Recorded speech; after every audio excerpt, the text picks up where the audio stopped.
Howdy, folks. Happy Monday. It's a little colder in Buffalo, but I took my morning walk this morning, Russ, and the leaves are starting to turn. It's like 50 degrees. I actually love this time of year, even though it's a little chilly. But it's a nice time of year, and my football team is 2-0, which is a miracle because they've made two really bad teams look actually okay. With the keeping the games relatively close. Anyway, we'll go away from that. We'll start with the pre-show. Go ahead, Russ. Yeah, so I'm going to talk about the Emmys for a minute. I mean, it's no shock that Schitt's Creek swept the Emmys. What the shock is that where were the Emmys for the other 4 years? Like, I tried to tell people about this show for so many years. I would sit next to Canadian friends of mine, talk to them over the phone. Nobody knew it. First year, nobody knew it. Second year, a few people knew it. I had to call Shane Malloy and get him to order something off the website so my wife could get it as a gift because you couldn't even order Schitt's Creek stuff in the U.S. even after 2 years. For whatever reason, it was cleverly hidden. And I remember one year I had to watch it illegally on a Canadian feed because I didn't want to wait for it to come to Pop and much later Netflix. And, now after it's done, it's getting all the accolades. And that always bugs me. It's like, listen, this show didn't just get good. It had been good the whole time. To me, it was my favorite show the whole time. Well, it's like Lord of the Rings winning the Oscar for Best Picture on the third one, which I've never seen the Lord of the Rings movies, but that was the worst of the three. But they gave it to him as a cumulative Oscar sort of type of thing. Yeah. But I always found it hilarious, and then we'll talk about football. I always found it hilarious when they did the teaser for the Hockey Night in Canada broadcast, and it was either Bob Cole or Jim Houston, and you could tell that there was a natural hesitancy. Tune into Schitt's Creek. You know what I'm saying? It's like they're just programmed not to say that word, but it's spelled SCHITTS. Yeah. So anyway, go ahead, Jan. So, I mean, first of all, Eugene Levy's awesome, so I'm a huge Eugene Levy fan. So, yes. In terms of football, I mean, the big consternation before the year was whether or not we should have preseason games anymore. And the NFL and the Players Association has always fought years and years in terms of the number of games. And part of what we see is there is a benefit to those games, at least a handful of players getting used to the physical contact, which doesn't really happen in team scrimmages. Now, granted, some of these injuries are fluke. Some of them were complaints about the turf, but you talk about a Black Monday already. Yeah. You have Saquon Barkley, torn ACL. You have Cortland Sutton, torn ACL.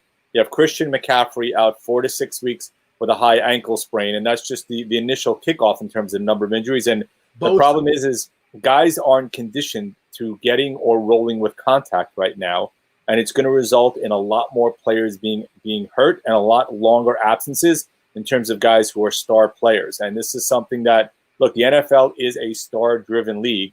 I mean, Mike talked about his Bills. Josh Allen is having a great start to the season. God forbid he gets hurt. You look at the backup and you go, the Giants are now looking at bringing in Devontae Freeman, who was basically passed to 3 different teams the last 3 weeks and hasn't been signed by anyone. Right. Losing a guy like Barkley with a second-year quarterback is almost impossible to recover from. Which field did they complain about? Well, supposedly the Niners, who lost Nick Bosa yesterday and who lost another defensive lineman, were complaining that the turf at the MetLife was very slick. Yeah. That a lot of people complained. And last week also Buffalo complained as well that the turf was. Now it's new turf, right? I believe they put down new turf this year. Yes, they complained it was very slick. I mean, both times the guy's legs slipped, and you can then see his knee get caught underneath him, which resulted in the ACL tear. Not only Bosa, but and the other player that you mentioned, but Mostert and Garoppolo both got hurt too. I mean, I've never seen a team get more devastated in one game. That they were in. It's going to be the Nick Mullins show in San Francisco maybe for a couple of weeks, which clearly is not ideal. I mean, look at Denver, just lost Drew Lock, and they lost Cortland Sutton. So that takes care of their starting quarterback and their number one wide receiver this year. I mean, you just look, the NFL in general, there's a reason it's called not for long, and that's just for players' longevity. But, you're not used to playing with contact. You're not used to rolling or getting away from contact. It's a sharp and a quick turn to get back into it once the league starts. And that's something that, look, I don't advocate 4 or 5 games, but I would have thought 2 games makes sense. I understand this year's an aberration because of the pandemic, but you're starting to see the benefit of at least having a little bit of preseason for guys to get used to having contact and not just in scrimmages. Yeah, no question. I do want to say I'm jealous of Nicholas McKinnon because he lives near the motel that they call the Rosebud Motel. And for a couple of years, my wife and I were talking about going up there maybe while they were filming. And something always came up while they were filming, and it's too bad because it probably would have been a lot of fun. And in response to Timothy, I'm not blaming the lack of a preseason on it. I'm saying it could be a contributing factor. Guys don't play the whole preseason, but they get some contact in to get used and to adjust it to a certain extent of it. You don't have to play a whole game, but you see guys, especially the third game, most offensives play a half or 3/4 of the game to kind of get used to it. Okay, yeah. I was going to say, to answer Michael Cohen, the Jets weren't going to make the playoffs before the season started, so don't even worry about whether they were extended or not. They were never going to. Yeah. They stink right now. It could be the Trevor Lawrence sweepstakes between both teams in New York right now. And in our Tom Brady update, Tom Brady did not look bad. He looked okay in the game. But the team he played was bad. And Cam Newton, on the other hand, looked really good in a loss to Seattle. So I think right now in that trade, so to speak, the Patriots are sort of ahead of the. And I'll tell you who loses on that one too. The Jets lose on that one because Jamal Adams had another fantastic game, made at least 1 or 2 great sacks, 3 or 4 big stops, and that's what you get when you think you're going to trade into a draft and give up your best franchise player. They did it twice. They did it with Revis. You think they would have learned, but no, they didn't learn. Yeah, and just finally, it's like I find it hilarious. There are a lot of Dallas Cowboy fans out there. Only when they win, Mike. Right, but the funny thing was, it's like yesterday. I was just checking the scores. Oh, by the way, and Atlanta was up big time, and then the Cowboys come back and win. And I saw a few people online. It's like, oh, the Cowboys, one of the greatest games I've ever seen. Yeah, not really. It's like they're playing. First of all, they're playing Atlanta, who I mistakenly said had a chance of being a sort of dark horse in the playoff. They suck. They are terrible. Well, no, offensively they're good. Yes. Defensively they stink. Right, and also I don't know what they were doing watching the football on Zerline's kick. They thought it was going to go out just of bounds, staring at it till it goes to 10 yards. No, I don't think they're waiting for the 10 yards. I really think they thought it was going out of bounds. It was so dumb, though. I don't know what they were doing, but this is the second time a Quinn team has lost a big lead, and we all know the first time, and we all know how they choked away the Super Bowl. So, that 20-0 lead's the worst lead in football. Clearly now. It's like 3-0 in hockey playoffs. It's like 4-1 in hockey. Hello, Hockey World. Today is Monday, September 21st, 2020. I'm Jan Levine, as you see, rocking the retro North Stars hat. Russ Cohen from Sportsology, waiting on Brody Van Wagenen's final days. Thank the good Lord.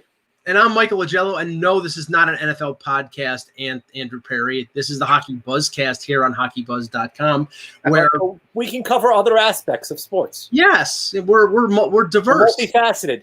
Yes, we're absolutely diverse, unlike the media. Sorry.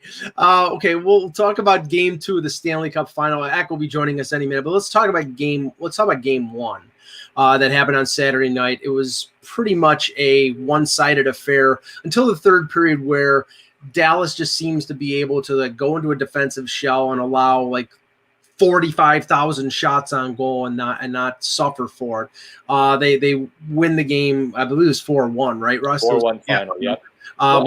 Were you surprised, though? I mean, look, we said beforehand the lack of an extra day really hurt Tampa Bay. I mean, they had to go from a brutal series to a series against a team that was going to basically play a very similar style to the Islanders did. That lack of an extra day, in my opinion, I'm not shocked they lost Game 1. I wasn't shocked. I would say that, look, on another show, on Off the Post, I talked about how it's always somebody you never expect to score the goal. And maybe it was even here when I brought up Michael Rupp, right? So the first goal, that didn't shock me. But again, the part that did shock me was Tampa still can't get to the net.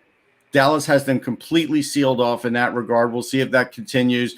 Dallas was punching him in the mouth, especially Jamie Alexiak. Holy man, I don't want to be ever hit by Jamie Alexiak. I stood next to him at the draft, and that was enough for me. I took a picture of him going straight up. I mean, the guy's massive. And you know what? I mean, Khudobin seems to have his locker room behind him. You know, he's wearing that chain. He says all the funny things. He was a black ace in 2011 for the Bruins, so he knows what it's like for a team to win. Right now, he's doing great. I mean, whether that continues, whether Tampa, you know, can step it up a notch too, I'm sure they will. It's the Stanley Cup, like they're going to. But I really do feel like the will of the Dallas Stars is better than the will of Tampa because of their size and speed. Guys like Dickinson, guys like Ben, they really know how to impose themselves at the right time. And Tampa's banged up. We know they're banged up. Well, what I thought was a key, and again, I picked Tampa in 7 games, so I'm going to stick with that. But I thought one of the keys of this game, you could see a level of frustration rise with the Lightning very quickly in this series. You know, they give up the goal late in the second period to Kiviranta. They're up 3-1, and Patrick Maroon shoots the puck into the Dallas bench. Yeah, it's good to see he's still an idiot because to get a 10-minute misconduct. And I mean, you know, in and of itself, that didn't really affect anything, but I thought there was symbolically plus I think it was Braden Point taking a headshot at Heiskanen in the third period. And as well, you saw Tampa trying to goad Klingberg and Heiskanen and the defenseman into after the whistle scrums to rub it in their face, to pound on them a little bit because they realize that they're being prevented from getting to the net by those defensemen. And I just don't think that's going to work. They've been told by Bonus not to get involved in that crap. Right. Heck, we don't hear you. You're muted. When I wrote my prediction for this game, this series, I went back and forth on a ton of things. It was pretty much even on everything, and then I said at the end of the day, I think Dallas has the advantage because they will be counterpunching, and they've gotten used to counterpunching. They like counterpunching, and Tampa was still the team that feels like they have to win a Stanley Cup. You know, like this was the best team in the NHL forever last year. Like they had the best record that anybody's ever had. And I think what you're seeing is Tampa. I mean, Tampa's gone through some tough teams to get there. Like, you know, sure. and have really prepared them for what they're going through right now. Like they're good preparations for Dallas. I mean, they are the Islanders, you know, and Columbus are a lot like Dallas in a lot of ways, you know, except Dallas has better of everything, like slightly better of everything. Right? The defense is slightly better than the Islanders. I mean, defense. The forwards are better, you know, but at the end of the day, Dallas is thriving on this counter-punching, counter-attack role, which is like where they're getting outshot, you know, and yet winning games. And I mean that third period, what was it, 20-1 at one point? Yeah, for Tampa. In that third period alone, it was ridiculous. And I'm like sitting there, and I'm like, Dallas has them right where they want them. This is exactly what Dallas wants them to do. Yeah, and Vasilevsky finally gave up a bad goal too. And I mean, Hudobin was amazing. Don't get anyone. I mean, he was unbelievable in that third period. I got a text from my mom, when I get a text from my mom about a goalie, that's when you know something. She's like, this guy Hudobin, he's amazing. That means that someone is playing unbelievably out of their mind because she's like tough on goalies. It's the rope-a-dope strategy they're using. I mean, that's right. It is, and Tampa is the perfect kind of team to play into that because they are a team that this group should have won a Stanley Cup. And well, the thing is, though, in what you're talking about in terms of Tampa going through a tough road, in terms of Columbus, then Boston, and then the Islanders. I mean, Dallas's road has been tough as well, but the difference is they're the punisher, not the punish team. Right, and they're not the injured team. You know, like you're right, exactly, Mike. I mean, they're the punisher, and they sit back because it is easier to play defense than it is to play offense, and it's easier to counterattack than it is to attack. And I think this is exactly the deal. I mean, they are completely and utterly playing right into it. Now that doesn't mean they can't win because they still have so much talent. I mean, they with all those shots and everything like that, eventually Hudobin's got to be somewhat normal. Well, yeah, but and the interesting thing is the John Cooper cat and mouse game is in full force this morning because Stamkos participated in the morning skate, and you know they're making noises about him possibly playing in game 2. This is the thing. Yeah. Cooper does not want to go away from playing 7 defensemen. There was talk that Bogosian was doing some extra work, so it was probably bag skating or whatever. Yeah. And if that's the case, then they may go with 12 forwards and 6 defensemen. If they go 7 defensemen and they play Stamkos, and Stamkos can't continue, then that's 10 forwards, and that's a big mistake. I don't think he's going to play this game, and the only reason I have a gut feeling he's not was because that was an optional skate. So they threw him out there with that because he's still trying to find it and see how his core feels and everything else. And that doesn't affect the team at all if you think about it. And everybody's talking about that and not talking about the fact that they lost game 1. Correct. Yeah, and that's a good distraction. And it's. I don't think Dallas is worried about it, though. I don't think it's a factor. No, I don't think it's a factor at all. And if anything, it's not the greatest situation. Like, for those people who've lived through the Philadelphia Eric Lindros years, and guys trying to come back and play in the finals of the playoffs and stuff like that, it's not always the best thing because it really does, like, this team has set up their identity without him. They're clearly they're in the bubble, especially they've bonded together without him, gotten to the Stanley Cup Finals without him. Yeah, back in, there's the distraction of him coming back in. You got to put him on the first power play, right? He's Steven Stamkos. This stuff becomes a problem, and it right now in hockey is such a sport of team unity and bonding. And Stamkos is a great guy. He's their captain, for crying out loud, and they all want him back. But it doesn't mean they won't sit there and watch him play a little bit. They won't be like, he's like such a good player. I can't wait to see what he does next. And stop doing what they're doing now. I think it would be less that because he's been in the bubble with them, so he's been there. It's like not like Lindros, where Lindros would be skating away from the team as trying to get back to 100%. I think he's true, but it's less maybe, and they're different kinds of players, different kinds of injuries, and all that stuff too. Sure. But they're both really. I mean, Lindros was a good guy too, and when it came to a teammate goes, and the reality is that. He's not a part of the team that got to the Stanley Cup Finals. He's just not. Well, here's what I think is interesting. So, Tampa will throw the kitchen sink at Dallas tonight because they don't want to go down 0-2. Right. And putting in Stamkos seems like it would be a desperation move. It does. Right? More than, hey, we've got Stamkos back. And so that's kind of a thing where, Cooper has to win this game. If Cooper doesn't win this game and they go down 0-2, we don't know how that's going to play into the mentality again of Tampa, and that's why they're going to go full bore this game. There's two reasons that Stamkos can come back in. If Stamkos we don't know if Stamkos would have played a game 7 against the Islanders. If he was able to play a game 7 against the Islanders, then he's able to play now. Right. But if he wasn't able to play a game 7 against the Islanders, he's not able to play now. If he was able to play game 7 against the Islanders, why wouldn't you address him in game 1 against Dallas? Well, no, he would have. No, because you're not at desperation yet. If he's ready to dress, then he's ready to dress, irrespective of desperation or non-desperation. I would think that too, but there, you have to ask yourself, an 80% Steven Stamkos, is that better than your third and fourth line guys? And if you're gonna maybe just move him in just to play on the power play, just to do that kind of thing, third or fourth line guy, I think it's a mistake because I think if he wasn't able to play till now, I don't see how he can suddenly be able to play in the Stanley Cup. The other thing too, we all will talk about Heiskanen forever, right? Yeah. But don't be fooled by not talking about John Klingberg because he's playing his best hockey right now. Yeah. He is playing more physical than I've ever seen him, and he's always had a little bit of size, but more known for his finesse and his goal scoring and his puck moving. But that gives them a 2-prong attack that Tampa doesn't have on the blue line. Ryan McDonagh can do the occasional rush, score the occasional goal, but he's not John Klingberg. And the fact that Klingberg has Esa Lindell who could sit back there and block shots, and if people want to go and see like an original mock draft I did where the Rangers should have taken Esa Lindell, that would have been smart for the Rangers. But you can now see that this guy, that makes that pairing so formidable that's a part that's really it really does. Tampa. And Hedman has been, the best player on Tampa by a lot. I mean, and but you're right. He's the only. I mean, he's not the only. I mean, and McDonough's has been good too.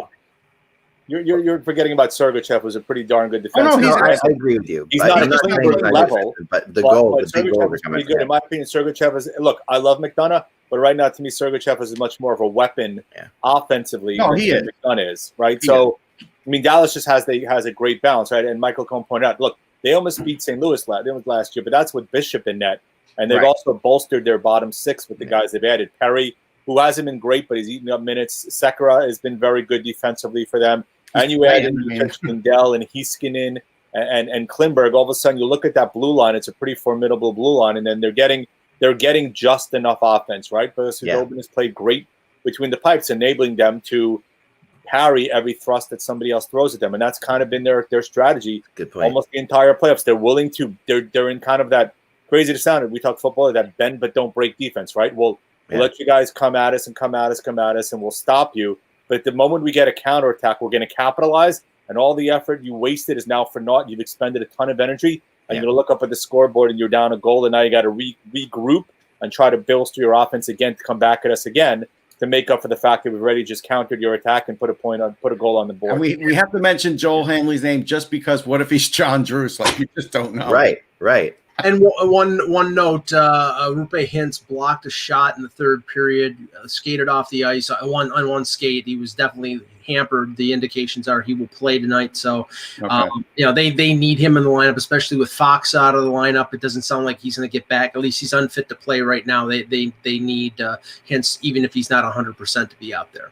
Yeah, Fox. I mean, that's a good point that we're not even talking about him, because he's a really good physical player.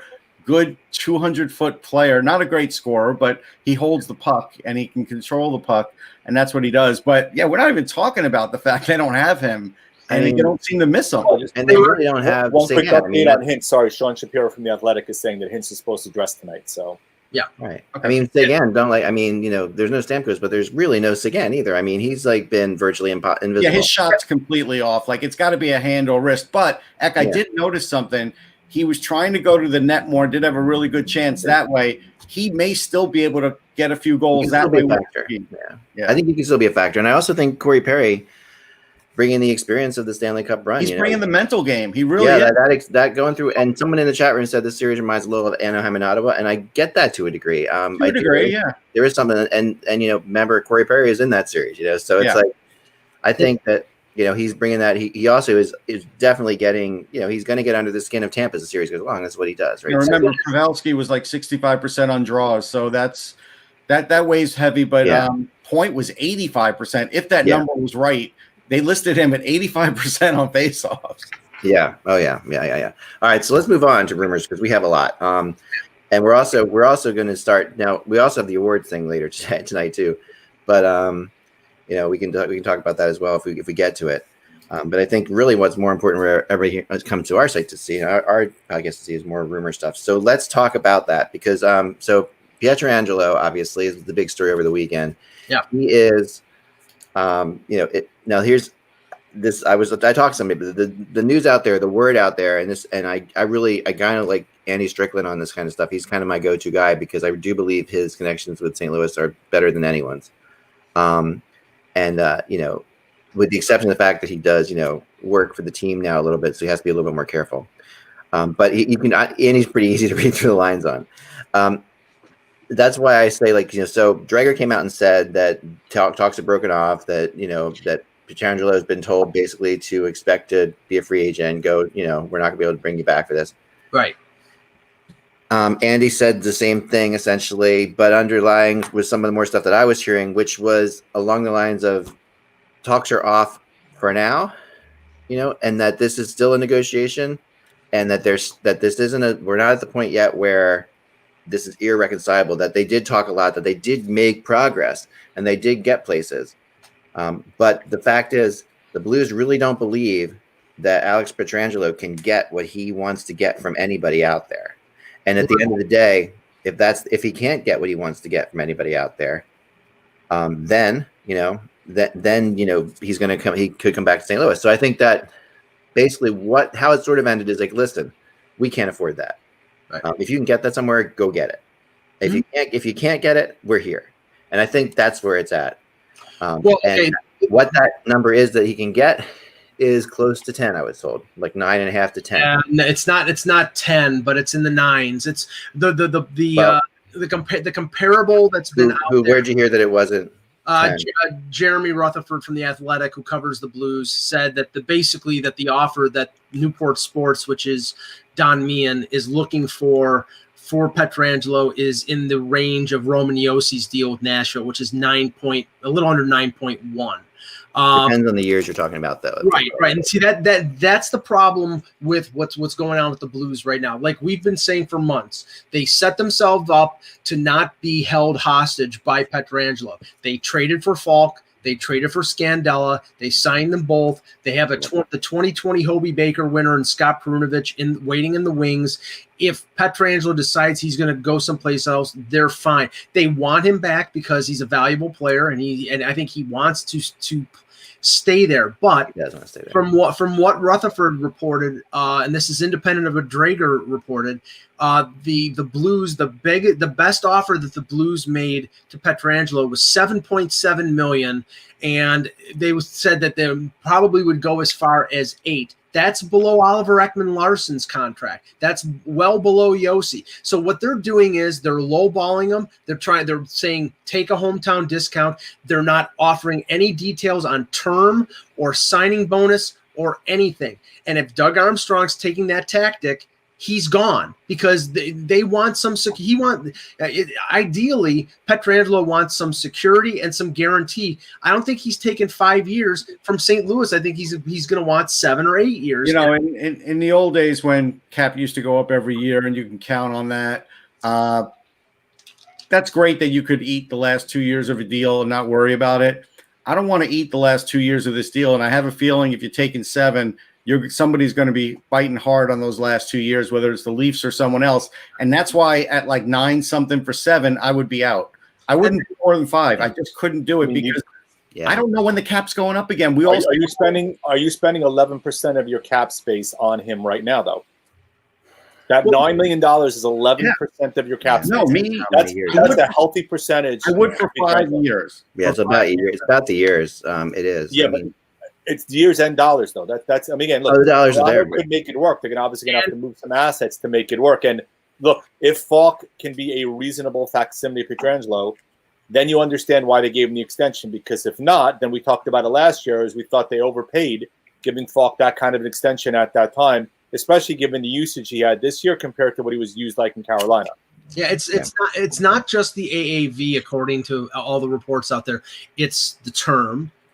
And it's the guaranteed money. It's the signing bonus. Right. And St. Louis, apparently, their philosophy in terms of the overall organization is very little in signing bonus. Whereas teams like the teams that have been out there in terms of rumors, Vegas, Toronto, the Boston Bruins, they will not have a problem front-loading deals, offering basically as much of a percentage of signing bonus as they possibly can within the CBA. So in that instance, St. Louis is behind the 8 ball if they really want to bring him back, because if they're not willing to pay him top dollar and they're not willing to sign him for signing bonus, give him heavy signing bonus, then he's going to look elsewhere. He, as much as he wants to return to St. Louis. Heck, I do have breaking news. I think it's kind of funny.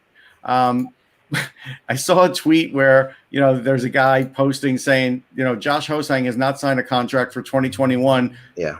And even though I'm seeing that, how do I know?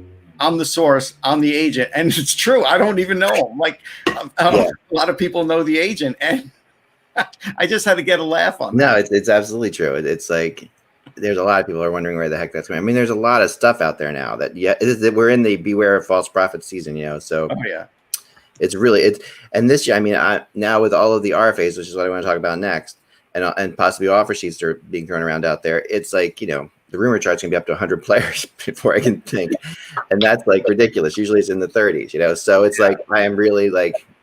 I need to install more RAM somehow into my brain. And some of these RFAs are going to turn into UFAs when they don't get qualifying. Right, and there's the qualifying thing too, right? So there's that as well. Yeah, there's a lot. It's just so I was really surprised when Hosting's thing became anything at all, because that's just, first of all, it's not a very big story right now.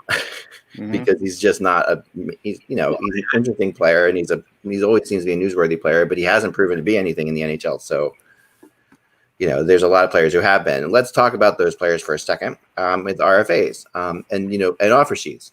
And the one that and so last year at this time, and I wrote this last year at this time, we were all talking about Marner and offer sheets, and that was unlikely to happen. We all knew that, of course, because that was a crazy thing.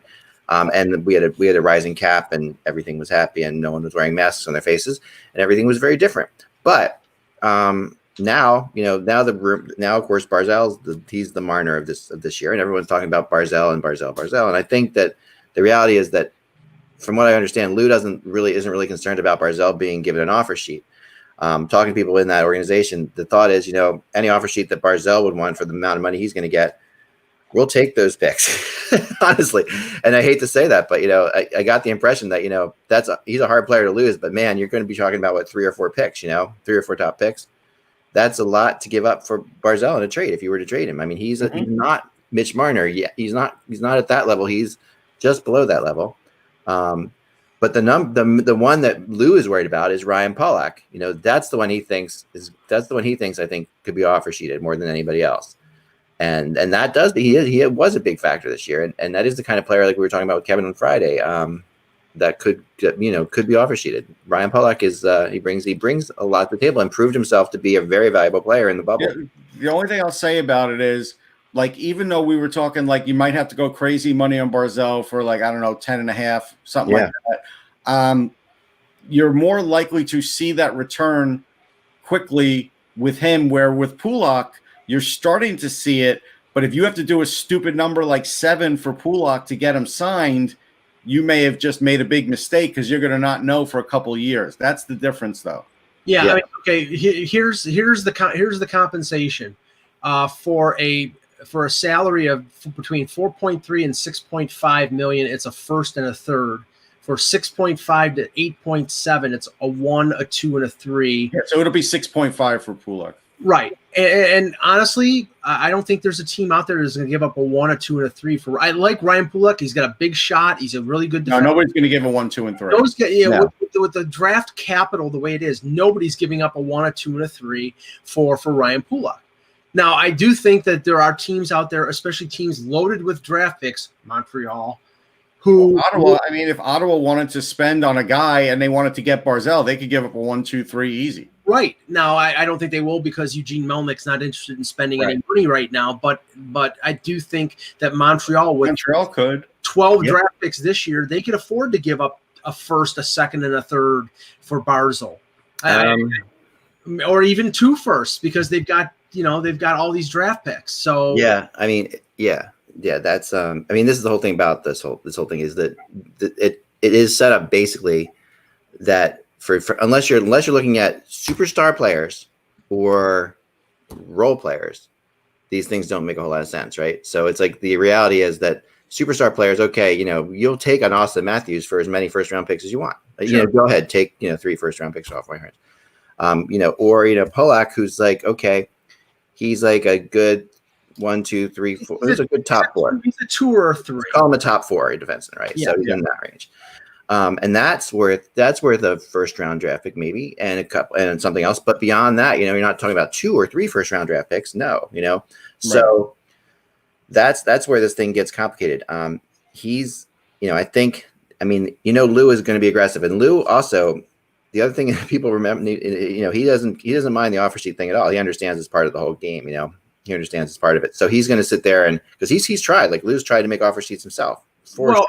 But this is the thing. Lou will love the offer sheet if it comes from Montreal. If it's like the one that Bergevin did for Aho, because that was a bigger favor to the Carolina Hurricanes. Well, we have to believe Bergevin learned his lesson and probably would make it hurt a little more this time. Yeah, I would hope so. And then with the ownership situation with the Islanders, with the building not being built for a couple years. I mean, if they go out and all of a sudden offer up like $9 million a year for 5 or 6 years on Barzal, I think they're taking the draft picks. I mean, it's not a nice thing to say, but the Islanders are one of the few teams that won't be as affected as others if there's no fans. It's just the way it is because nobody knows how to buy tickets anymore. Nobody knows where they're playing. Right. Yeah, and they played without fans for a couple of years. They're kind of in that. They're in that. I mean, not without fans. Spot.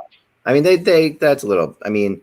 And it's not the Islanders. There were games last year. Nobody knew where to buy tickets. Yeah, no, that's the problem. Because the Islanders fans themselves are like among. I mean, if I was to list my top 10 fan bases on HockeyBuzz, they're always in like around 5 or 6, and that's pretty impressive. I mean, considering all they've been through. Like Islanders fans are crazy passionate.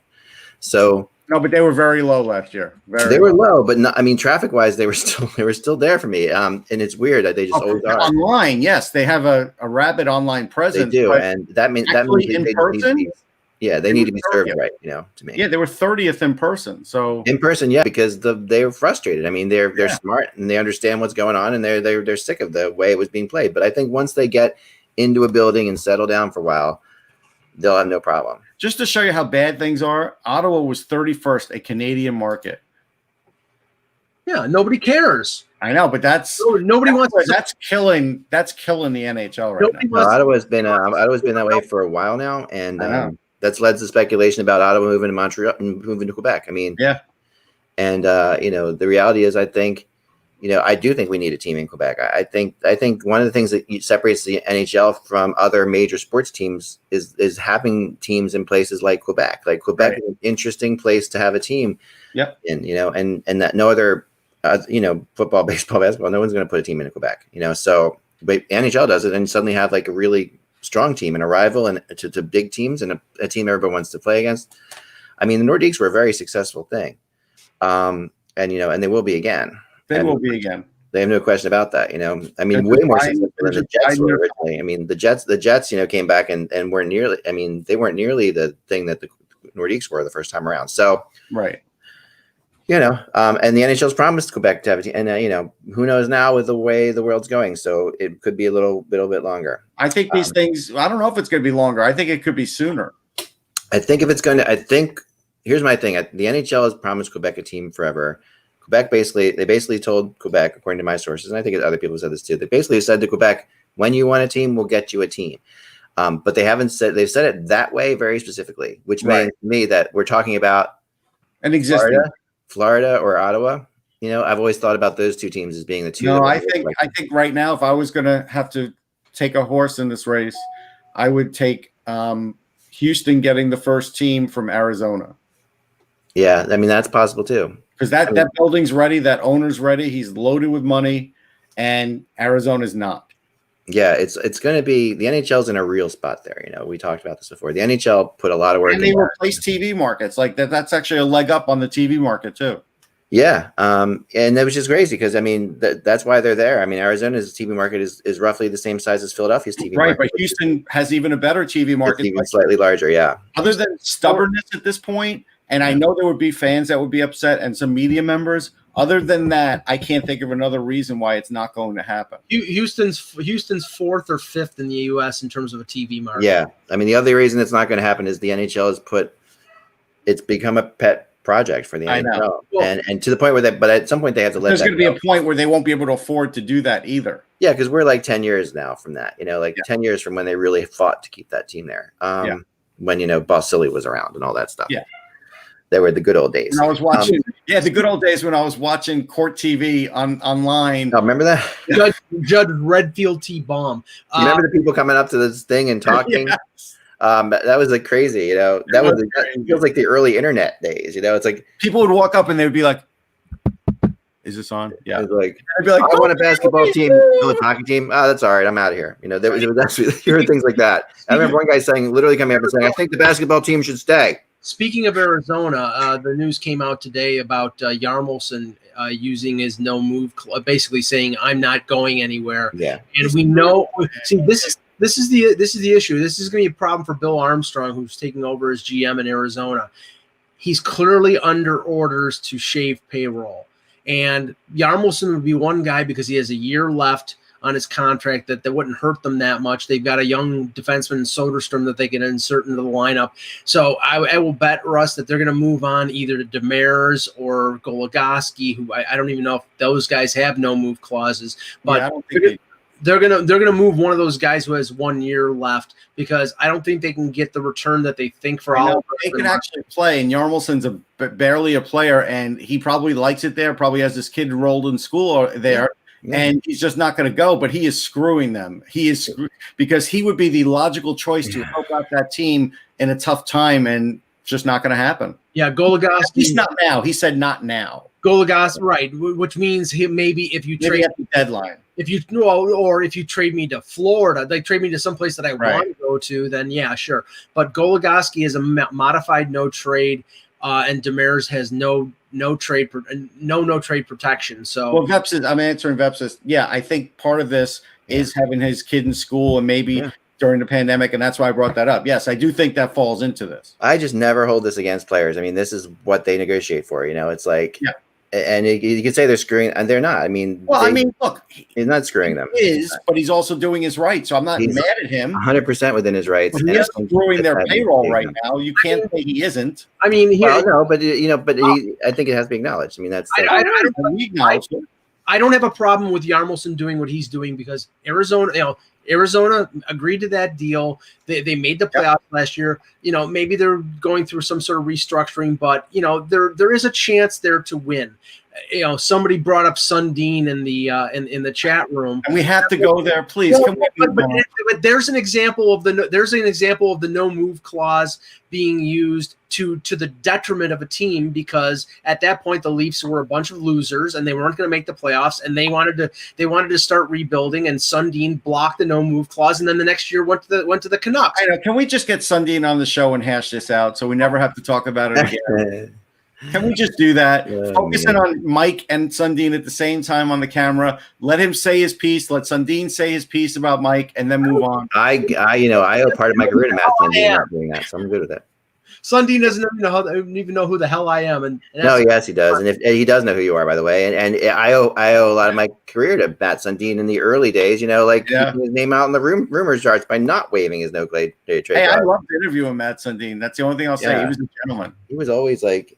That's the way he was, and He really he really earned it, and he negotiated his thing, and that's what he's allowed to do. But in the end, did he screw his team? Yes, he did, but that was his right. So they screwed themselves by giving him that. Listen, that's what it comes down to. Okay, so it's not like he's not screwing anybody. That's his rights. He negotiated that. When you look at it from dollars and cents, the most likely best case scenario for Arizona would have been to get rid of Yarmulson because the amount of money he's making and what he's producing. That's all I'm saying. Yeah, when they gave him a contract. They gave him a contract. And what that tells you is that, and we don't know if Armstrong's just taking over in the job now, so I'm sure he didn't put the feelers out there. I will bet you anything that's a reflection of the fact that Ekman-Larsson, with 7 years left at 8.25, that they weren't getting what they would deem as a good enough return. And probably would have to take salary back to make that deal happen. Yeah. They were looking. To be honest, I'm sorry, Mike. I was just going to say John Chaika's legacy is that cap right now. Because it is. That's a team that should not a serious cap for a serious underachieving group of players. That is about. I mean, if we ever think we're going to have a GM that's under 40 years old again in the NHL, we're not. I mean, I'm telling you, because that's the word around. It's like, well, that's what they deserve for hiring such a young guy. It's like, well, I mean, you got to be at least 50 or 60, and you got to have some like. In the case of Chaika, I mean, there were doubters before he was even hired. Yeah, no, I mean, I'll come to the defense. To the defense of Kyle Dubas in the sense that I think Dubas. Some people have been critical of him. Some people have backed what he's done. I don't think the book is closed on him. So 130-something GM, I think, was a failure. The other one, I'd say we have to wait and see. To answer the chat room too, and Funky, the better hair, Ron Duguay or Willie Nylander. Ron Duguay wins every time. Ron Dugay's hair has gone decades being untouched. He was a sports model for Vidal Sassoon, for crying out loud. For sure. His hair is unstoppable. Yeah. Yeah. And he was ridiculous. I mean, I lived through, how many Spectrum games did I go to with the crowd whistling their tail up every time they touched the puck? That was the good old days when that kind of stuff could be done and no one cared. Sassoon. There were horrible things that happened back then. They actually liked the Flyers crowd. He just didn't like the Flyers. Oh yeah, well those teams that was a classic era for those two teams. So that was when they kind of never really got their mojo back as a rival since then in my mind. But in the 80s, Herb Brooks did beat the Flyers that one year in '84. And then the Lindros. I mean, the Flyers Rangers are like the Tim Kerr playoff series. That was just crazy. I know you were trying to gloss over this. That was a big win when Herb Brooks beat them because that was something where it seemed like that was an unbeatable. Trust me, I sat and had dinner with John Van Briesbroek and complained about that series. So yeah, I remember very well. All right, so let's get to some other RFAs. The other names I'm hearing, are, obviously Tampa's a tough one to talk about right now because they're in the middle of it all, but they've got like $5 million to sign a whole bunch of players, 3 of which are Sergachev, Cirelli, and Cernak, and that's impossible to get any one of those for that, right? So, I mean, you don't have enough money to sign one of those, nonetheless 3. They have to make moves. They're going to make moves to make space. But a lot of people believe that Sergachev could be poached because he's that good, and he's good enough maybe to we might be talking about that. Like it's worth giving that many first round draft picks for him. Perhaps. I don't know. I mean, I think Cernak is the most likely to get taken. He's not going to get offered a lot. I mean, he could be offered enough that they couldn't follow it. I mean, he's the guy that they wouldn't match, Mike. That people kind of, I think, at the end of the day, people realize that. If he gets offered $3 million a year from somebody, they probably don't match it because they've got young defenseman prospect in Cal Foot. Yeah, probably can insert in the lineup. Might be worth it though for $3 million. He might be worth it. Right. But there's an echo here. But I do think that the problem is and Julien Brisebois is clearly going for, he went for it this year with the trades that he made. He has Blake Coleman and Goudreau under contract at a low next year, and that was one of the reasons they had to give up first round picks for them. But the problem with them right now is Killorn, Johnson. 1 second, we're right back, guys. Yeah, Killorn, Johnson, Yanni Gourde, all with multiple years left on their contracts. And Russ, the one I think they would have to probably give up a high draft pick to get somebody to take Tyler Johnson off their hands. No, I agree. Mike, I was just amazed. He's their first guy that they'd like to get off. Heck, I got to tell you, there's video. I haven't seen the video yet, but there's a Detroit driver who jumped over the drawbridge in his car like John Wayne did in Brannigan. Like that's amazing. He did that. Do that in Margate all the time, but they're no let me. Can you imagine in Margate doing that? So all right. Next name's up. Okay, next name's up. We talked about DeBrusk last week, so I won't get into that, but he's definitely one of those that people have mentioned as an offer sheet possibility in Jake DeBrusk. But beyond him, another player that I heard today was Dylan Strome. If you go too high on DeBrusk. Dylan Strome was the name I heard. Now, Dylan Strome is an interesting one, right? But this is the thing with Boston. They do have cap space. Right. They do, and unless they get Krug, that's the thing. Yes, but everybody, and maybe there's a chance that they sign him, but it doesn't sound. It only sounds like Krug comes back there if he takes what Boston wants to pay them, and he's probably going to be able to demand not what Pietrangelo is going to get, but probably in the $7 million range. Right. If he's taking 5.75 to stay, then basically he's taking the same deal that he had with the Bruins. I don't think that's going to happen. The Bruins seem to have written off the possibility of him coming back. But the thing is, they don't want to spend probably $5 million on DeBrusk, and that's where they need to reserve money to go out and re-sign McAvoy. After next year, I believe he's up on his new contract. So and that's the thing is they have space right now. They're going to be one of those teams that goes out and signs a lot of 1-year deals. Yeah, and they could go after Pietrangelo. That's been mentioned as well out there, but I don't see it. I don't think it's smart for them, but they could. It would. Yeah, I'm talking to enough people this weekend because I was really trying to focus that thing down to the essential teams, and just talking to enough Boston people, I don't see them really being. Honestly, if you bring in Pietrangelo, you might as well just say, Chara, we love you, but we're not. No, and that might be the thing that they should do, but unless Chara comes back on a league minimum deal. Yeah, but even so, it's just a matter of I think if you bring in that guy, Chara needs to be off the roster because I don't think you want players looking to Chara anymore. I think you want the young defenseman looking to him because if they start looking to Chara still, it could cause a problem. Yeah, and that's an issue. I agree. Yeah. The other name, Dylan Strome in Chicago. This is a funny one to me because, Strome has looked forever to try to find his place. Finally did become I always thought I was such a big fan of Strome's, and I don't follow prospects, but every time I watched him play, I was amazed. I was impressed by him as a prospect. I thought this is for real. This is a symptom of Kirby Dodge taking such a quick step forward Right. After the shutdown in the playoffs, where he was fantastic. And I didn't know this, and I'm sure people who watch the Hawks every day did know this. According to the reports, they tried shifting him to the wing, and he's not a winger. He's a center. He's really not. He cannot play the wing. He's not that physical. So purely a center, yeah. Working off the wall doesn't make sense. Right. So I mean, if that was the experiment that failed, and they basically, I mean, Strome had a good year last year and had a lesser year this year, and if they don't want to spend the money to re-sign him, then maybe yes. I mean, both Strome brothers could be on the move. I mean, honestly, though, I think what we're talking about here, even though you'd like to think there's more upside there, I don't know if there's any more upside point-wise. Yeah, no, I think that what you saw this year is Dylan Strome. You know, like I think. Yeah, and so I think. Which was good though. I thought it was significantly a good third, can move up to second line. Yeah, but I don't want to pay a guy like that over $5 million. I can't. I don't know that you have to. Like I don't know. If you sign an offer sheet, you do. Well, I mean, what's he going to get from Chicago in reality? What's the highest Chicago would go on him? 4? Probably what Zach Smith is making right now, which is like mid threes. That's what I'm thinking. Yeah, which is ridiculous because he had like 2 good years in his career. But yeah. So if someone comes in, and here's the other issue, you got to remember with these kind of players, like if you're looking at a $3 million guy, there's going to be plenty of players out there that you can sign for that, that might be better than him even, because there's going to be so many players out there, right?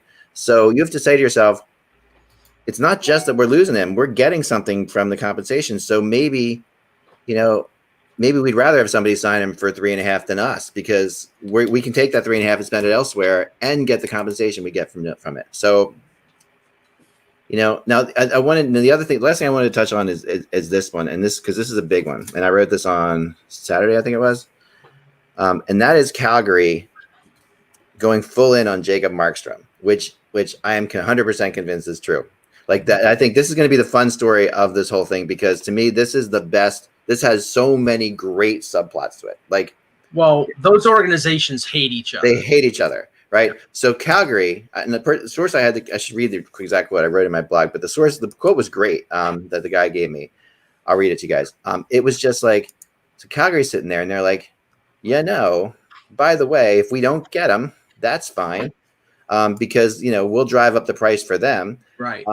So this is the source. Signing Markstrom is not only shores up our number one goalie, but also takes him from our biggest rival. And if he does sign back in Vancouver, well, we've driven his price way up. So it's a win-win-win to go for it. Right.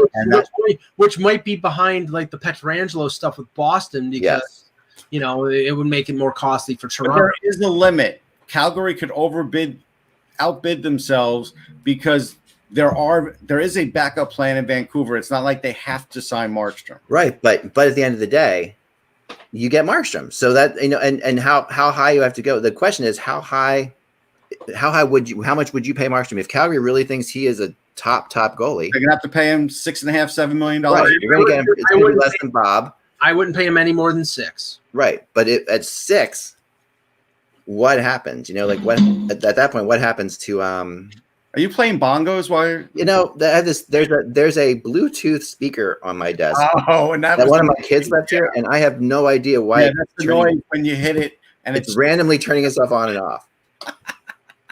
So sorry about that. Break it. That'll shut it up. Yeah, you can either take that explanation, or I have this really hip hipster poetry thing that goes on over there. Yeah. And this guy's, playing bongos and reading poetry. So I married an axe murderer? I mean, come on. Right. Okay. So I don't think Markstrom's going to take 6. I don't. 6 might be too little. All right. But if you're Calgary, okay, so you look at, Calgary's goaltending situation is pretty epic, right? They have been fighting that forever. They need a guy. Markstrom is that guy. He comes in, he destroys he destroys Vancouver in the process. Right. Vancouver does have a backup plan, but that backup plan is 3 games by Thatcher Demko that everybody loved a lot. But from a Vegas team, we're seeing a Vegas team that had no confidence to score on Dallas either. So it's like, no, hold on. And you can't look at it that way with Demko, because he is a guy that came in cold in the worst of circumstances and won 2 massively big games for them. So I agree. You can't look at it that way. Okay. But I've heard that said by so many people But this is the way they are, Russ. I mean, this is like this. This is a what have you done for me lately rationalization world. What he's done for you lately is he's gone into the playoffs and he won 2 big games that this guy, whoever's saying this, probably didn't think he can do. It's not just one; it's like 3 or 4 people, and I agree with you 100%. But I'm like Demko. I always thought Demko was going to be good. You guys know that. I was always like, you said it too. But I think at the end of the day, it's all rationalizing what works for you. If you're Calgary and you're sitting there saying, okay, Demko, sure, they can take a shot at Demko. He might be great, but, they also see him all the time in practice. They didn't seem to think he was all that great before. They played Markstrom instead and and I've heard all these things, Well, I mean, you play the better goalie when you have 2 of them. So it's like, that's just, and they think Markstrom's better than him, obviously, because they played him. He was their guy until they couldn't, and then. Right, but now the thing is that Vancouver's looking at things in the reality of we've got to sign Pettersson, we've got to sign Hughes, we can't afford to spend $6.5 million on a goaltender. Quinn's coming up, we may have to trade Bester, which is like something they don't want to do at all. There's certain things they already traded Madden, so like they, yeah. It's not like they have every prospect in the world either. Like they have a limit too. Yeah, but they don't want to move Besser, and it sounds. And what I'm hearing, if they're going to sign Markstrom, they're going to have to move Besser. That's ideally they would probably want to trade Brandon Sutter or clear out space with somebody on a short term or find some sucker to take on. They'd rather do that, but that's the hard. That they know they can do the Besser thing. So that's like tradable. They can get rid of him, and I think he makes around 3. Yeah, something like that. Something like that. Yeah. So I think that was that Russ?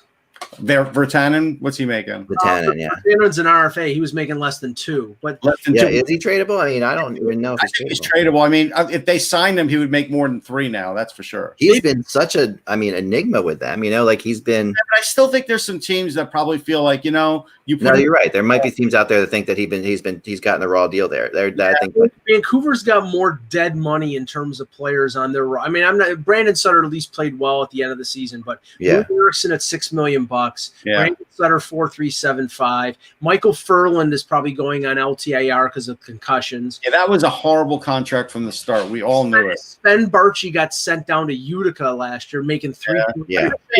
They might buy him out, Ross. He was good 2 years ago, but yeah. And Tanev, someone brings up that you may have to, is Markstrom, this is Richard, this is good. This is a good thing I'll put up there for a second. This is legit. Is Markstrom $5 million better than Demko? If it's going to cost you to Volley or Tanev. No, I Demko. Based on what I saw, I'm ready to go Demko. Yeah, and I think. But then all you're doing is delaying paying your goaltender a year, because if you decide on Demko, he's making a little over $1 million next year, but you're going to want to extend him because you've decided that Demko is your guy. And then you don't have to. You can bridge him first. Right. You can bridge him. He's not a UFA. He's not a UFA yet. That's the thing, right? It's not the same goaltending world that it used to be, Mike. They already bridged him. He's on the second year of a 2-year deal. He's 2 years away after next year, away from unrestricted free agency. So you're going to have to sign him long term. Well, you're going to try to, yeah. Well, you're going to have to if you're deciding. But by that point, Mike, you'll know what's going on with him, right? So, at that point, you're 3 years into this. You're 3 years in with him. You should know whether or not he's worth signing the kind of deal that you're going to have to sign. They could do the 1-year deal too, Mike. They could, and then say, "Prove it to us, and we have this money waiting for you." And don't they have another prospect too? Yeah, they have Michael DiPietro. Right. So they have another. And he's a couple years away, I was told. Not this year backup, but he could be a backup next year. I was also told yesterday, by the way, that obviously Primo's in Montreal, right? The goalie in Montreal. I was told that one of the big things about this signing, about bringing in St. Allen from St. Louis, is that they didn't want. They don't want to rush Primo in. That's what I said when they did it. That's what you said when they did it, and that's 100% what they're thinking. And they feel like it's worth the money to give Primo the time. I think it is. I mean, again, he could be a big talent for them, but rushing him could be a big mistake in that market. I think the big question is, with all the goalies out there, was there a cheaper alternative than Allen for them? And did they actually had to trade something to get Allen? Is Jake Allen $3.3 million better than Charlie Lindgren? Well, I will say this, yes. Okay? I would say yes on that. Yes, he's definitely better. Yes. But $3 million better. No, but I also think that the plan is here, if we're going to keep everybody healthy, then Jake Allen is one of the few backups you could bring in to play more than what you would expect him to play in a normal season. Like, you can get a cheaper backup, you can get Elliott, but Jake Allen can play more games than Elliott, and you'd be okay with that. Yeah, and I think that's the key. That the key saves is Carey Price some wear and tear. the key is to really be able to like rest Price, because Price is a little bit different than the other goal. Like a couple of the goalies out there, Marc-Andre Fleury is one of them. Obviously, for years, Brodeur was this way. Anderson apparently in Toronto is this way. These are goalies that demand they play a lot, and often get to the point where they're almost calling the games they're playing and the games they're not playing. That's ending this year if Freddie Anderson stays in Toronto, because that's the whole reason that they went out and traded for Jack Campbell to play 25 to 30 games, because they were tired of Anderson basically being exhausted at the beginning of the playoffs. Yeah, true. When you're playing 66 games, it's not conducive to you being fresh going into the playoffs. True. I also hear, by the way, that we're going to hear about the Leonard Vegas thing today. I don't know if that's possible. I mean, it's a foregone conclusion. It's a foregone conclusion, but I think that I think that they're going to make it known. I would expect today. Also, here's the other thing, that the word went out when the NHL decided, kind of not last minute, but a little bit last minute, to do these NHL award thing tonight. that the NHL doesn't like trades happening when they've got something like that. I know we talked about that when you weren't on the one day. Okay, yeah. So that's something that we have to be a little. I mean, so I would think that we might have a lot happening tomorrow, essentially, because there's really no time left. And the reality is that although Tampa is a bit of a domino in this because of some of the RFAs they have, there's not a whole lot of dominoes involving Dallas. The teams are already kind of looking at it like they can start their job now. Like I think, there were some other. I think the Islanders were a pretty big domino. And if when the Islanders get knocked out, that opens up the Barzal thing and all that stuff. That changes things. But right now, I think teams are already basically in the off season. I think Russ is right in the sense you're going to see maybe not Pietrangelo, but maybe some of these UFAs where the rights are going to be traded, and these can't be conditional deals now because they changed the rules. But if Boston doesn't think they can sign Krug, maybe they trade his rights someplace, or other UFAs. It's a way to get draft picks. It's a way to because the draft is gonna be on the 6th of October, 7th. Yeah, I think it's definitely going to happen. Even as an example where I know, Mike, you feel like the Leafs have the inside track on Pietrangelo, but if at some point they feel like, hey, Boston is a real competitor here, they may spend a pick just to get that time with them. Yeah, the thing with Toronto, and I don't know if they have the inside track. I think they're one of 2 or 3 teams that he would go to. I think they have an advantage because they'd be willing to sign him with signing bonus, as St. Louis probably wouldn't. And he also wants to go there, I think. And he would go there because he's from King City. He's got his family is from there. So those are draws. Pulling that sweater over your head if you're from that area, it does mean a lot. Do you think Canadian Tire shows up to the meeting too? No, and neither does the mayor. Oh my God! But what I do think is the mayor. You couldn't make it up. I mean, if I offer him a sponsorship, think I could show up to the Flyers meeting.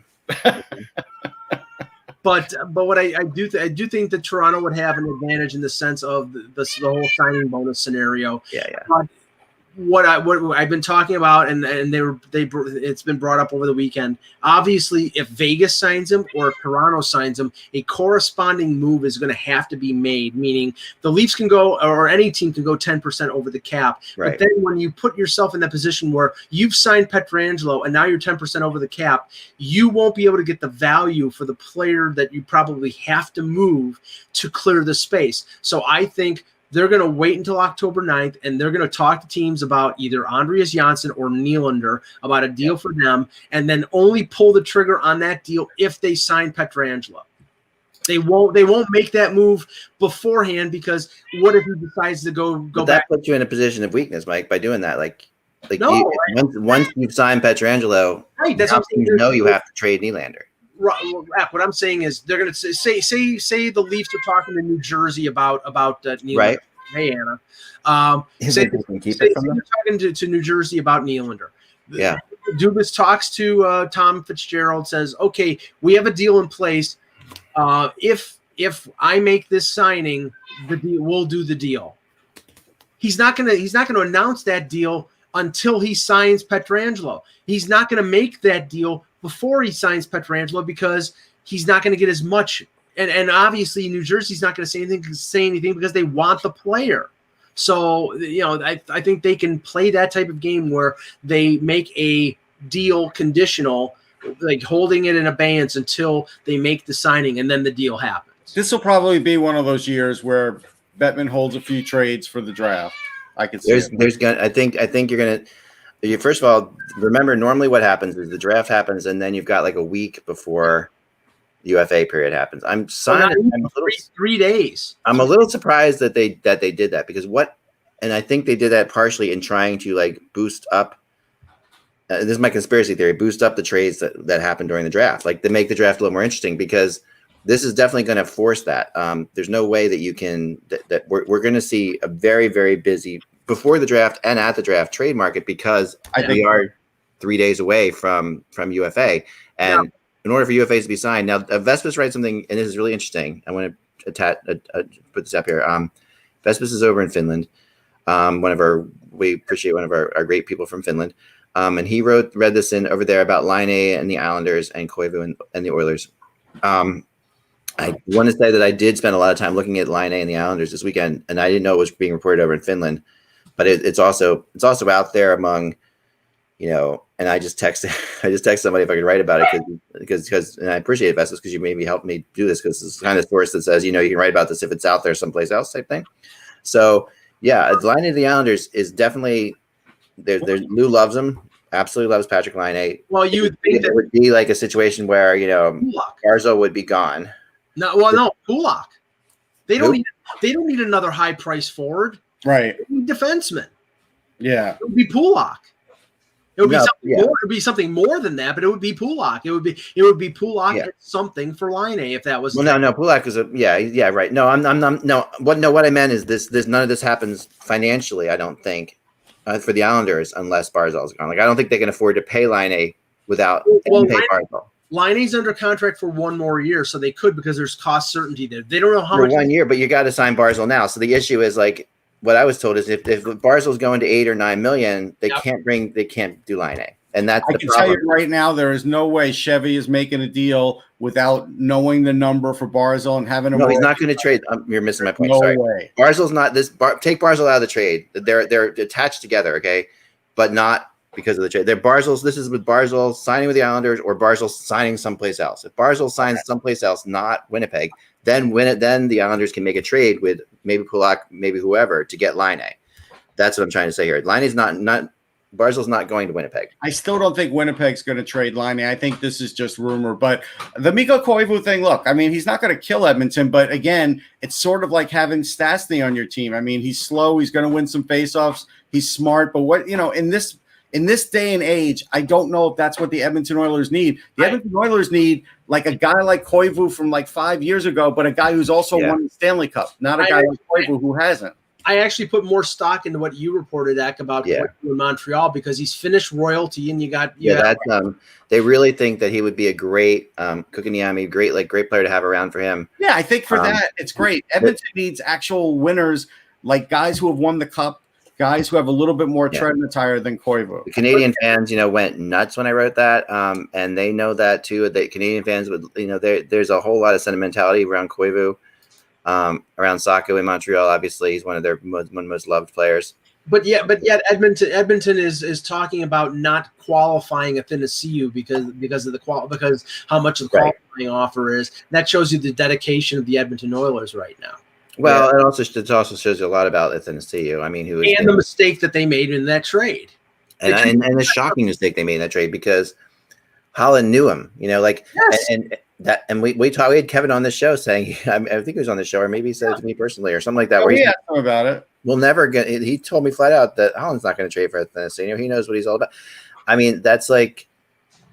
Yet he still made the deal, and it was surprising. That was one of those things. Okay, maybe maybe he thought he probably got talked into it. He probably did get talked into it, and the price wasn't too bad. I mean, and it wasn't a total risk. I mean, no, the price is not terrible. 2 second-round picks is pricey, but let's finish on this. Mike, the Leafs gave up 2 second-round picks for less than that.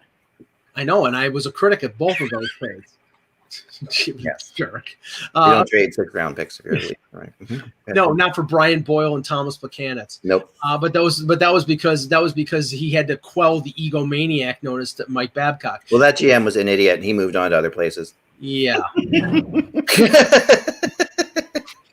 Okay, let it be known there was Ack that Gotcha. when the question comes, it's not for me, it's for Ack. He called Lou an idiot.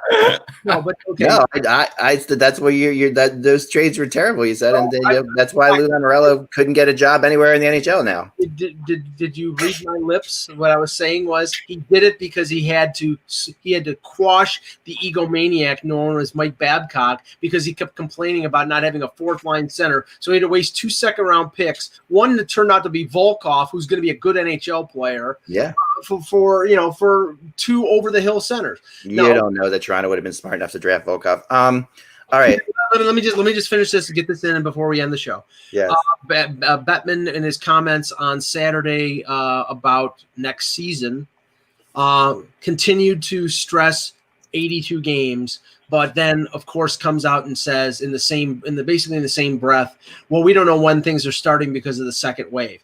I'll tell you right now, the model that the NHL is going to probably follow, and I heard somebody talk about this morning, the small market teams are not going to be able to start this season if they have no fans in the buildings. They're not getting enough money from TV contracts, so they're going to need fans in the seats. So if they have to delay until January, that's one thing. If they have to push it that further forward, then there's no way they're playing 82 games. They're not going to be playing. He doesn't want to play games in the summer. He doesn't want to play playoffs in the summer. And you can't have an 82-game season starting in January because the regular season will end at Memorial Day, and the playoffs will be June and July. I think it'll be a slow, extended camp. It'll open sometime late December, and it'll roll into sometime in January, depending on how the world is, and I do think that's how it's going to go. I have something I can read you here, a text, and I can't tell you what team it's from, but it's from a small market team. Okay, so this is a guy who works for a relatively small market team. A team that you would definitely say to yourself, they need to have fans in the building, right? This is you would say that. Not much of a surprise here, but we were just told this was sent to me on Saturday, 4:30 p.m. Not much of a surprise here, but we were just told that we will start We'll start with no fans in the arena. Right. There's been discussion of a bubble, but not sure how that would work with 31 teams. Another surprise, the topic of double headers has also been broached, with there being 2 games of 2 20-minute periods. Yeah. If we play without fans. I don't see the 2 20-minute, just have the 2 games. I could see back-to-back games on back-to-back days. There would be no travel. There would be a doubleheader in the same day. No, I could see doubleheaders in the same day. They used to have that in the old days. Yeah. Going back to shortening it to 2 20-minute periods? No, I don't think they'll do that. That bastardizes statistics. That bastardizes the meaning of game. No, I could see games in the same city on back-to-back days to narrow down travel. But see, that's where this is going. It's we don't know about the situation with the Canadian border. We don't know. There's a number of factors here, but if they want to start the season in late December or January, January 1st is pushing it to get an 82 games. If you play 16 games a month, and that's every other day, you're talking about a regular season that ends in late May, and that's right. That's the way it's probably going to happen, right? And that's with no All-Star game, right? But then you have June and July. Playoffs, and Bettman says he doesn't want to have summer playoffs. So one way or another, he says that he may not have a choice, right? And again, if the owners really want the 82, they're going to get the 82, and he's just not going to have that choice of the summer hockey. And they may want to start the playoff. They may want to start the season with no fans, but as soon as they can get fans in there, they'll. Oh, for sure. We're going to see more back-to-back games. There's no question about that. I don't know if you were playing the same games, 2 games in one day like that, I can't see the PA signing off on that too. I can. Oh no, I can. No, they would love that because but what I think they would do is I think they would go to they would go to 3 15-minute periods or something like that. No, they're not going to change it. They'll do an 11 o'clock game and they'll do the regular game.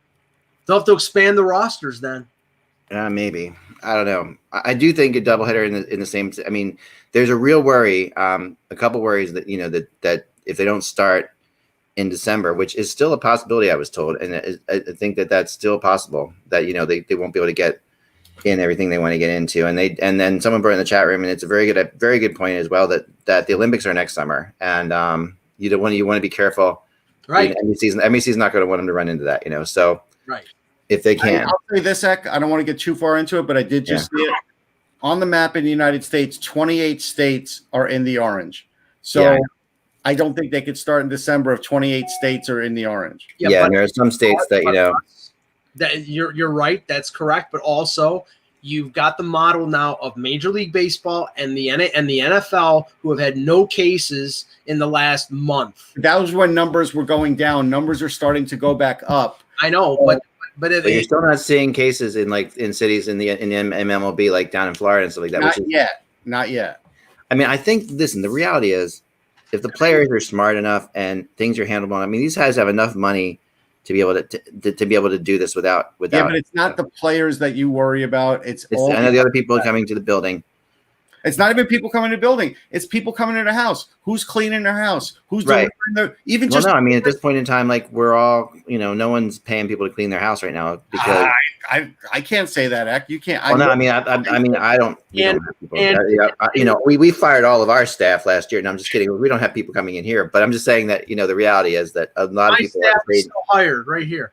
A lot of people are very much afraid of letting anybody into their house right now. For any reason. I know Andrew says doubleheaders are crazy. Go back. There were doubleheaders back in the day. And they were crazy. And I think they would be kind of fun. I mean, I think there would be some excitement to it. I think it would be back-to-back days, not 2 games in one day. I don't think that works. It shortens things up a lot. Yeah, I mean, not that you would do it all the time. If you're talking about the thing is, though, one of the benefits or one of the reasons why they would have 82 games is for television scheduling and having 2 games in one day. NBCSN is not covering a game at 11 o'clock and a game at 7. They're not doing it.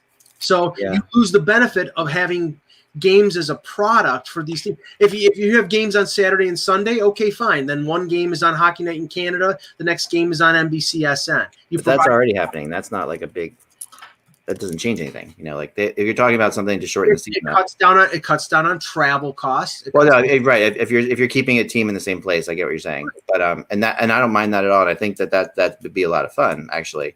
Yeah, and you remember, we're like inside your own division, you play teams 4 times, 2 at home, 2 on the road. You're basically eliminating one trip. You're like if Toronto goes to Ottawa, they play 2 games, they're done for the season against Ottawa. Right, and that's the whole point, because every time you travel, that's a factor that comes into making it more dangerous, right? I think that's a distinct possibility. You're going to see double headers on consecutive days, and then they basically it's 2 days in a hotel and you're gone, and you're done with Ottawa. You're done with Montreal. Right. It's really probably just 1 day in a hotel, to be honest. Like they would fly in that day, play the game, right, or fly in the late. Yeah, that's true. Play the game the next night and then fly out that night after the game because they never stay at hotels after the games in general. Right. So there's going to be a lot there. I mean, we'll get into more of that later. We'll keep an eye on that for sure. But let's see what happens here. We got more. We'll have more to talk about. I'm adding more RFAs to the chart. We're getting it's getting crazy. It's getting a lot of fun. So remember, game 2 tomorrow night or game 2 tomorrow. We'll talk game 2 tomorrow, right? Remember, guys, to go to if you can go to patreon.com/hockey. And support the show. I'm thinking about doing some stuff on there if we get enough supporters. Maybe doing my own little chats in there and stuff like that, which would be fun. But come over and help out a little bit. That would be really, really appreciated right now. All of us here at the show would love it. That's patreon.com/hockey. If you get anything out of this, if you find there's any value to this during your day. Remember then, without the buzz, it is always just hockey.